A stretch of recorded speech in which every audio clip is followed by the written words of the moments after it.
Gmar Hateva Tova, le souhait traditionnel après Rosh Hashanah. On a déjà eu la Ketiva V'Chativ, la Ketiva Tova. Et maintenant, tout ce qu'on demande, que la signature finale soit bonne. Et c'est sûr et certain que nous l'aurons, que nous l'avons déjà d'ailleurs. Nous voyons les miracles extraordinaires que nous avons vécus encore ce Rosh Hashanah.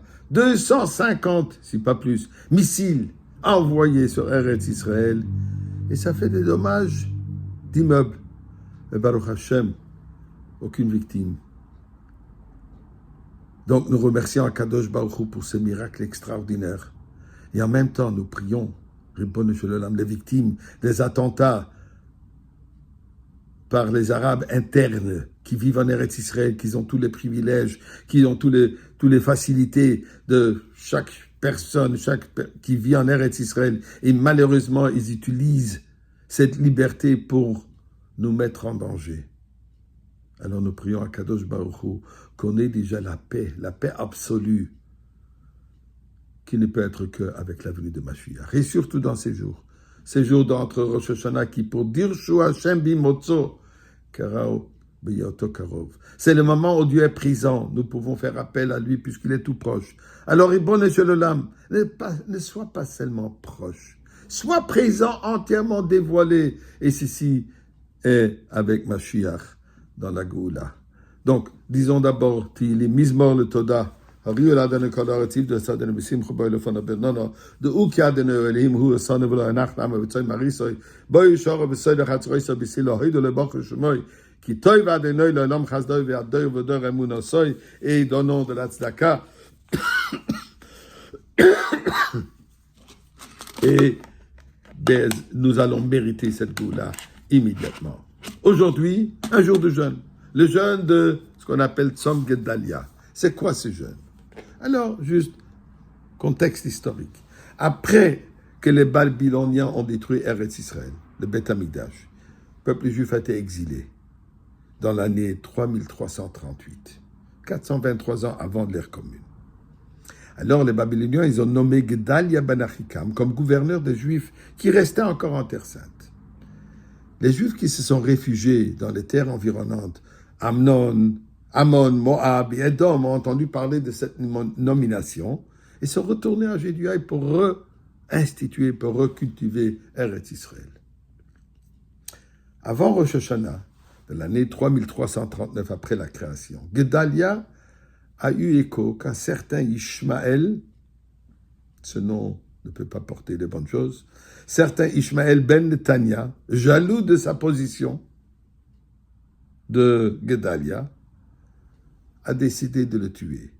Gedalia ne pouvait pas accepter que c'est possible qu'un juif fera une telle chose. Mais malheureusement, à Rosh Hashanah, durant le repas de Rosh Hashanah, Gedalia l'a invité pour fêter avec lui. Il est venu avec 10 autres invités. Mais malheureusement, durant la fête, durant le repas de Rosh Hashanah, c'est là où il a tué Gedalia. Il a tué ses gardes-corps, il a tué les soldats. Et ceci a causé ensuite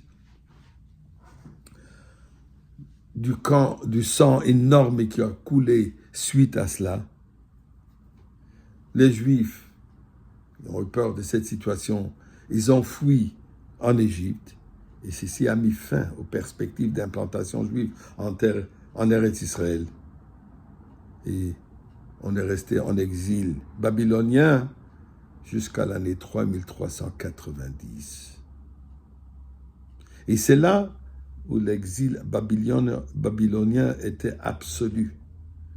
Et Judée a été laissé privé de ses enfants. Mais ce qui est intéressant, les autres jeunes qui sont reliés avec la destruction du Beth Amikdash ont des dates. Le 10e jour du mois de Tevet, le 17e jour du mois de Tammuz, le 9e jour du mois de Av. Ce jeûne est appelé par le nom de l'individu, de la victime Gedalia. Et la raison est importante. Gedalia représente Gadol Hashem, Gadol Yudke, la grandeur de Dieu, signifiant que malgré l'exil, malgré la souffrance, malgré le sang qui coule, on reconnaît la grandeur de Dieu puisqu'on réalise que derrière cet exil vient la délivrance. Le résultat de cet exil n'est pas chas v'sholom, la souffrance absolue, éternelle, mais au contraire. Ceci nous amène à la délivrance. Et pour cela, on appelle ce jeune Gedalia. Et intéressant, l'événement est arrivé à Rosh Hashanah. Le jeûne a été remis pour après Rosh Hashanah, puisque on ne veut pas jeûner à Rosh Hashanah. La halakha nous dit, il y a une opinion qu'un jeûne qui est repoussé est annulé entièrement. Cette année, où il est repoussé doublement, puisqu'il est repoussé pour, normalement, il aurait dû être hier, mais hier c'était Shabbat, on n'a pas jeûné. Alors on prie à Kadosh Baruch Hu, non seulement qu'il soit repoussé, mais qu'il soit complètement transformé, comme il y a marqué Yamim Eli Yafra le Sasson le Simcha. Que ce jour du jeûne soit déjà transformé avec la venue de Mashiach. Et là, Gadol Hashem, on verra vraiment ta grandeur.